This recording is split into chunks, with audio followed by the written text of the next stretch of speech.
Вітаю, друзі! Криза в Верховній Раді виходить на новий рівень, на рівень кадрових рішень. І попри те, що Зеленський офіційно каже, що нема ніякої політичної кризи, вона виключно у нього в голові, але вже навіть заяви, публічні заяви народних депутатів зі «Слуги народу» говорять про те, що або Зеленський ігнорує факти, або він знаходиться в іншій реальності і просто не розуміє, що відбувається. Може в тій реальності, де Татаров вбивав чеченців на початку повномасштабного вторгнення, або де в Москві вже відбувся блекаут після блекаута Києва, або може в тій реальності, де вже є 3000 ракет, обіцяних Зеленським до кінця 2025 року. Але ні, попри все це, в реальні тільки криза в парламенті і відсутність того, про що я казав зараз. Але Зеленський вірить в друге. Першого він не помічає. Так от, Нікіта Потураєв, один з впливових народних депутатів Верховної Ради, каже, що криза вийшла на рівень кадрових рішень. І це все можливо стає. Сьогодні в Верховній Раді буде голоси за відставку уряду. Все через провал голосування, хоча при цьому він каже, що уряд працює добре. Ну, такий, знаєте, дякую, але ви обісралися. Чому він це каже? Тому що депутати не хочуть голосувати за ті домовленості уряду і Зеленського з МВФ, які є, бо негатив піде весь на депутатів. Зеленський мовчить, що саме він поставив там підпис, Пишний мовчить, голова Нацбанку, що він поставив, а Свириденко мовчить взагалі, перелякано, готова робити все, що завгодно, аби її не чіпали. Стюардеса така стюардеса. При цьому з'являється інша заява. Гетманцев, одіозний голова податкового комітету, людина, яка казала, що він сприймає бізнес як гуся, якого варто общіпувати, схоже, дообщіпався до такого стану, що заявив, що нинішня ситуація в Україні є ширшою за парламентську кризу і впливає на ухвалення рішень, зокрема співпраці з МВФ та євроінтеграцію. Схоже, що Гетманцев або має проблеми з головою, на думку Зеленського, бо він бачить цю кризу, або він просто більш тверезомислячий, навіть попри те, що є близьким до Офісу президента. За словами Гетманцева, криза охоплює як владу, так і опозицію і є серйозною перешкодою для голосування навіть за важливі законопроекти. Найцікавіше, що криза доволі помітна всім. Нашим партнерам на Заході, політичним оглядачам, депутатам, які знаходяться в парламенті, і тільки Зеленський, як та дитина, яка накривається ковдрою і каже, що нема тих чудовиськ, вони зникли, цього не помічає. Попри це, ми спостерігаємо ще один момент. І Потураєв, і Гетманцев обидва орієнтовані на Давида Арахамію. Більше того, вони близькі до нього. І зараз ми бачимо, як два депутата, які геть роблять полярні заяви, відносяться до однієї групи.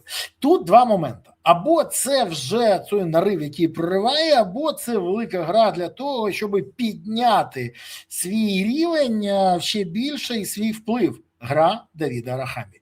Не знаю, з часом подивимось. А може це якраз ще один натяк, що якщо хтось вручить підозру Давиду Арахамію, то все розвалиться остаточно. Таке теж може бути. Чому питання підозр сьогодні настільки актуальне в Верховній Раді? Ну, це дуже проста історія. Дивіться. ВАКС, остання новина, просто вчорашня, яка ВАКС засудив до 2 років позбавлення волі слугу народу, нардепку від «Слуги народу» пані Марченка, яка стала відомою, коли викидала долари за паркан під час обшуку НАБУ. Пам'ятаєте цю історію, коли до неї прийшли з обшуком в її приватний будинок, і вона вибігала до паркану і до сусідів, кидала ті пачки доларів, вони розліталися, вітер їх весело розвіював, а з того боку детективи збирали ці долари. Це потрапило все на камеру відеоспостереження, виглядало дуже смішно. Пані Марченка унікала, як могла, всіх можливостей. До речі, вона залишається депутаткою, членом «Слуги народу», і її треба буде виключати зі «Слуг народу». І це говорить про те, що у «Слуг» знову мінус 1 голос.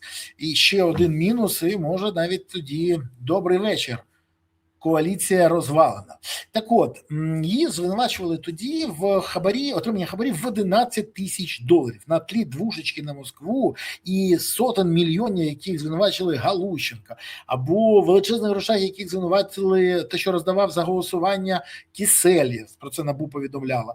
Так от, це, здавалось би, дрібничка, але це справжній вирок за $11 тисяч, яке вона отримала у сприянні виїздів чоловіків за кордон через систему «Шлях».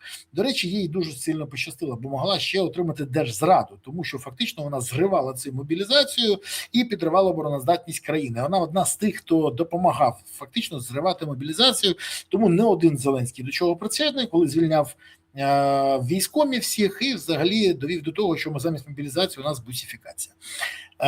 Вирок Помарченка набере законною силою після розгляду в апеляції, а якщо вона не буде звертатися в апеляцію, то за спливом 30 днів, якщо не буде оскаржений. І це головне третій вирок. І отут слуги напряглися, тому що перший, коли був Одарченка, вже не пам'ятають коли. Одарченко отримав 7 років і конфіскацію, але далі Гунько нещодавно отримав, і це вже побачили. І тут ще і Марченко. Ну, скажімо так, третій вирок, всі слуги народу, що Одарченко, що Гунько, що Марченко, до речі, мабуть, варто поставити запитання, то кого ж Зе привів до Верховної Ради і чого чекати далі? Бо привів, як ми бачимо, злочинців, корупціонерів, хабарників, привів зрадників, брехунів, фріків, аналтобу, гвалтівників, тихесенько піду в ліс, продай собаку, заплати комуналку. В общем, привів такий непотріб. Ну, відчувається тих, хто ближче до Зеленського, таких і зібрали. Але це окрема історія. Питання в тому, що депутати перелякалися. Перелякалися, бо вони побачили, можна дійсно відповідати. І за тим, що ти провладний депутат, вже не сховаєшся. Вони перелякані і зараз вимагають, не чіпайте нас, бо ми голосувати не будемо. Якщо ви будете нас чіпати, то ми... Дивна позиція.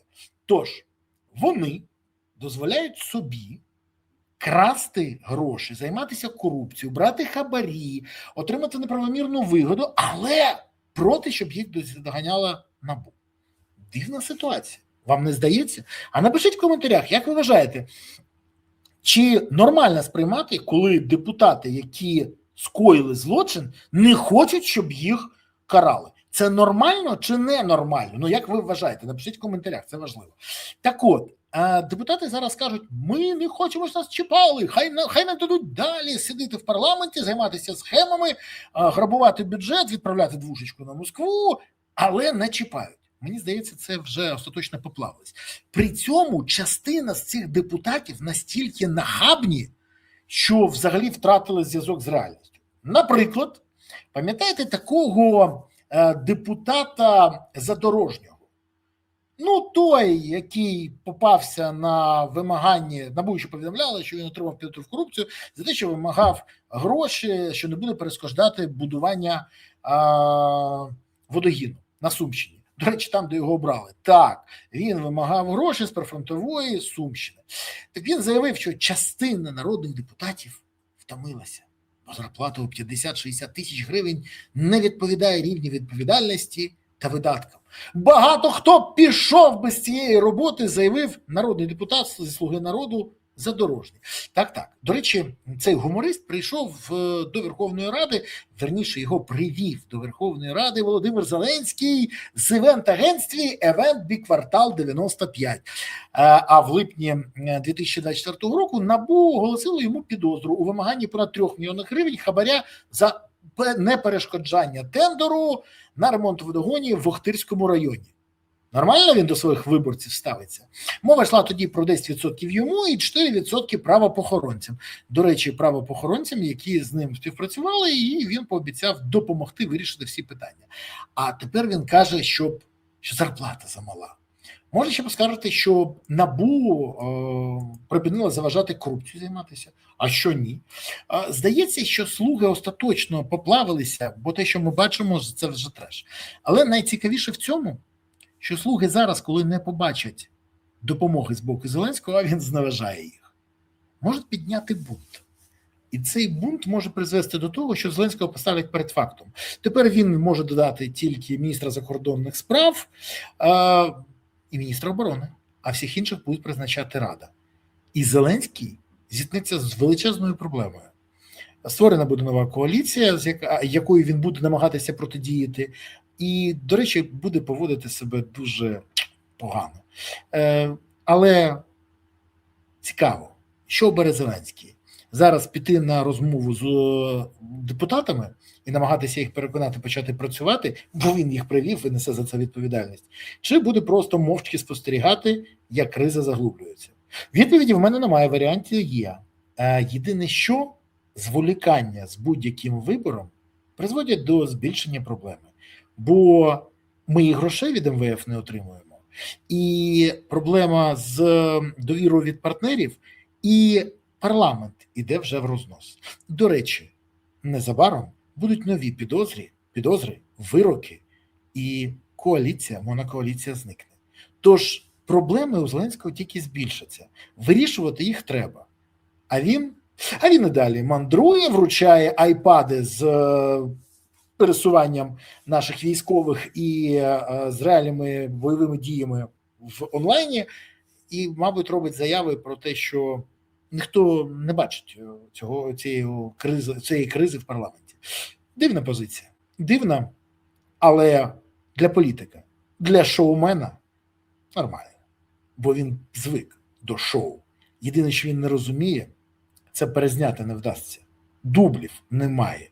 Це реальне життя. І кожна помилка може коштувати не лише комусь життя, здоров'я чи втрати майна, а й проблем для держави. Що обрали, то зараз і керує. Вибачте, інших варіантів поки немає. А я буду уважно спостерігати за тим, що відбувається, і вам пояснювати всі процеси. Ви ж не забувайте бути активними. Ставте вподобайки, коментуйте, поширюйте відео і підписуйтесь. Ну і, як завжди, не забувайте підтримувати ЗСУ. Це надважливо, попри все. Бо ЗСУ – це запорука того, що Україна є майбутнє. Тому донатьте на ЗСУ, приєднуйтесь до ЗСУ, допомагайте ЗСУ. Гуртуємось навколо інтересів ЗСУ, щоб у України було майбутнє. Дякую вам. Па-па.